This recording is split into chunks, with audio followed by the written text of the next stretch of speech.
Nah, lawannya keyakinan, lawannya kebenaran tadi sebenarnya adalah keraguan.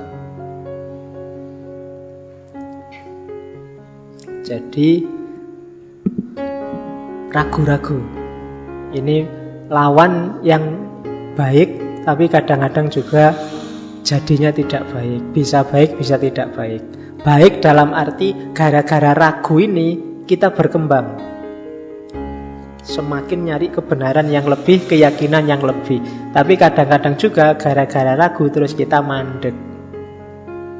Nah, banyak di antara kita yang ragu terus mandek. Ini bukan perilaku ilmiah kalau bahasanya Charles Peirce. Harusnya setelah keraguan, kamu nyari yang lebih benar, lebih meyakinkan. Kalau dalam dunia filsafat ilmu, ada asumsi bahwa manusia itu punya satu fitrah namanya curiosity. Rasa ingin tahu. Harusnya manusia itu dengan akalnya, dia selalu mengejar kebenaran, dia selalu ingin tahu. Dia selalu meragukan sesuatu, sampai ke yang paling dasar kayak René Descartes itu. Sampai mentok ke hal yang tidak bisa diragukan lagi. Harusnya begitu.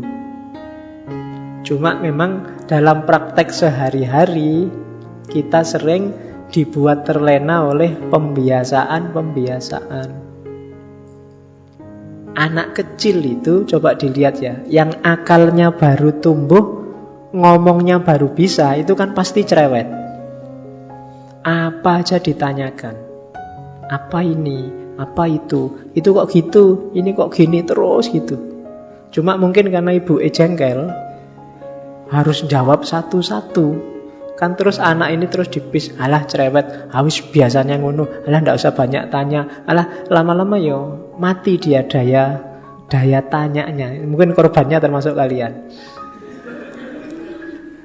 Jadi rasa curiosity-nya mati. Kalau daya ingin tahunya mati, berat kamu jadi ilmuwan. Karena melihat apapun kamu anggap biasa.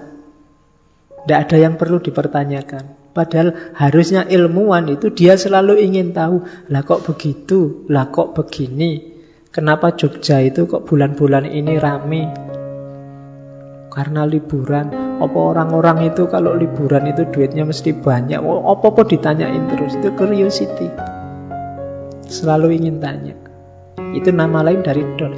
Dengan bekal ini pengetahuanmu bertambah terus. Tapi kalau kamu menerima saja apa adanya, ya sudah.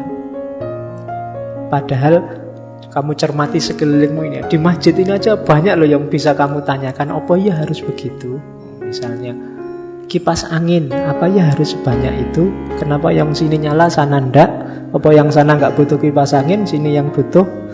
Terus kenapa kok yang perempuan di sana ditaruh di kiri, yang laki-laki di kanan? Ada ideologinya apa kebetulan tadi? Atau lo itu kan banyak yang bisa kamu analisis. Gitu. Kenapa kok ini ndak ada yang pakai kopiah padahal katanya ngaji? Apa manut ustadznya? Apa memang ijtihadnya sendiri? Apa itu banyak yang bisa kamu tanyakan. Cuma kan bagi kamu, ala wis biasa ngono kan mesti gitu. Alas biasanya gitu Pak, selesai. Ndak jadi ilmuwan kamu, apalagi filosof. Ya, ilmuwan aja ndak kan. Di atasnya ilmuwan itu filosof. Di atasnya filosof itu stres.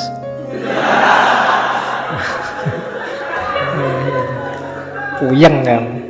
Oke.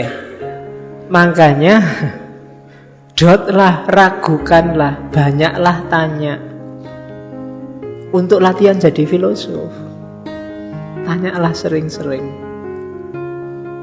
Ya meskipun kalau kamu agak sungkan sama temanmu, ya tanyanya dipendam, ditulis sendiri, didiskusikan sendiri dengan dirinya sendiri. Ya meskipun tanpa harus ketawa-ketawa sendiri. Nanti temanmu kasihan, dianggapnya kamu kena. Jadi caranya begitu, ragukan, kamu akan ketemu kebenaran yang baru. Kalau kamu terima saja apa adanya, ya enggak. Apa enggak boleh Pak, kayak hari ini kan kamu sedang digelisahkan oleh gempuran hoak yang luar biasa. Terima aja hoak-hoak itu. Sampai hoek-hoek kamu ndak apa-apa. Tapi kejar kebenarannya. Apa iya kayak yang ditulis ini? Apa iya kayak yang disebarkan ini? Kejar itu. Jangan ala ini hoak, selesai, buang aja. Kan semangatmu begitu hari ini. Ya memang kamu ndak punya bakat ilmuwan. Kalau kamu punya bakat saintis, filosof, kamu ndak diem aja. Ini fitnah ndak sih? Ini serius ndak sih? Kamu kejar. Itu dari dot menuju kenapa? Karena keraguan itu ndak nyaman di dalam. Kalau keyakinan bikin kamu tentram. Jadi keraguan itu kan bikin kamu ndak bisa tidur. Tapi keyakinan bikin kamu nyaman. Begitu kamu ndak nyaman, kan carilah kenyamanan. Jangan dibiarkan ketidaknyamananmu menguasai. Cirinya dua, feeling and behavior. Rasanya sama manifestasinya dalam perilaku. Itu kelihatan. Behavior itu mungkin gaya ngomongnya, perilakunya sehari-hari. Kalau feeling itu ya rasa nyamannya. Tahu, ilmu itu kan rasanya nyaman luar biasa. Alhamdulillah kemarin ndak ngerti, sekarang ngerti. Itu nyaman kan, enak. Tapi nggak paham, itu stres. Iki bacaan maksudnya apa toh ya, tak bolan baleni masih aja bulet. Sudah sholat tahajud 10 dibaca lagi masih ndak paham. Itu kan susah, kamu ndak nyaman, ndak paham, itu ndak enak. Makanya para ilmuwan zaman dulu ada istilah namanya momen eureka, momen ketika ketemu ini. Itu dasarnya kayak orang ekstase. Dari tidak paham jadi paham itu. Itu makanya ilmu itu enaknya luar biasa. Sehingga kan ada cerita banyak ulama muslim itu yang tidak nikah. Kenapa? Dia asik sama ilmunya.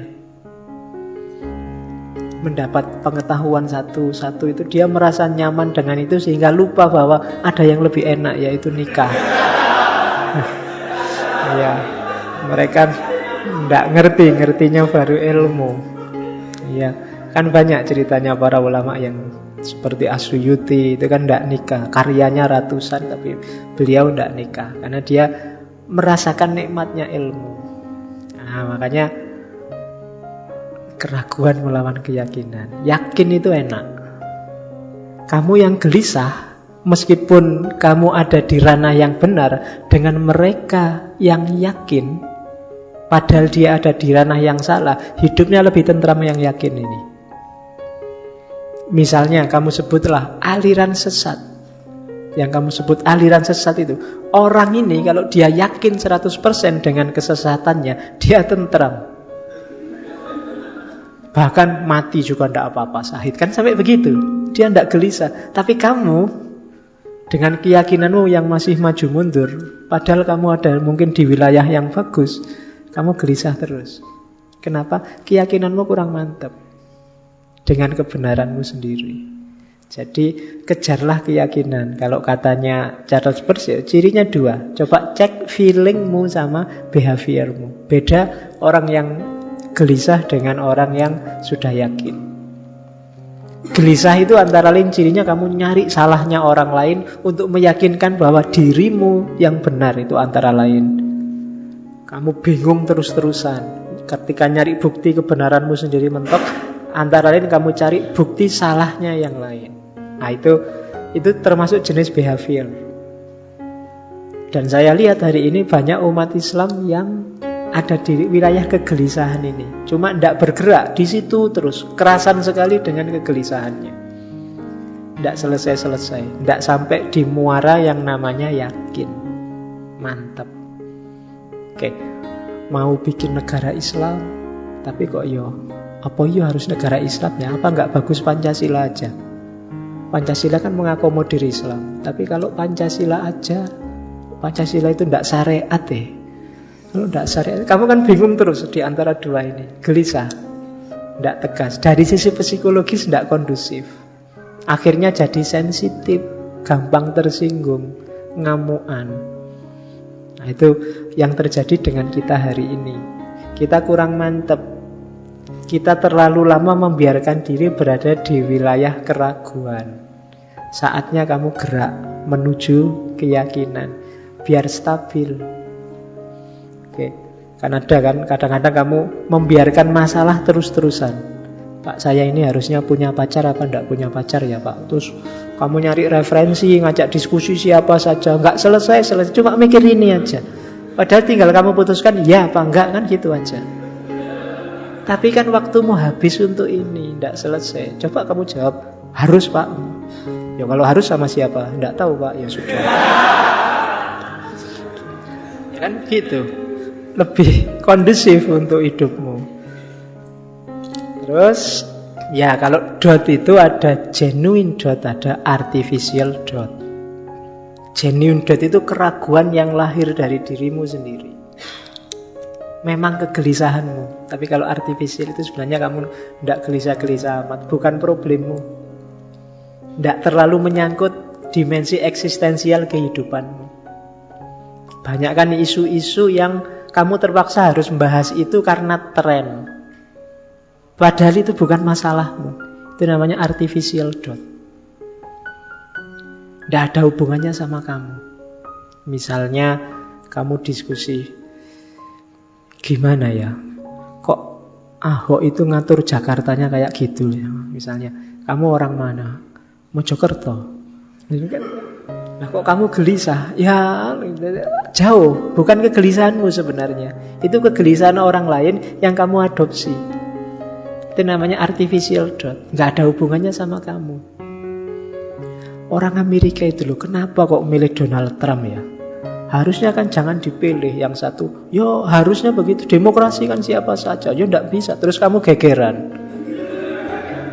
Padahal itu artificial dot, tidak eksistensial dalam hidupmu. Ya disambung-sambungkan ada sama hidupmu tapi jauh. Kita hari ini banyak yang membahas artificial dot, bukan genuine dot. Itu yang bikin kita sering gagal fokus atau salah fokus. Lagi seru-serunya bahas demo, kamu bahas jaket, bahas payung, bahas sandal. Ya kan? Loh itu kan tidak jelas. Negara genting gara-gara terorisme, kamu bahas om tolelot om. Iya. Loh ada kegelisahan apa tuh dengan tolelot?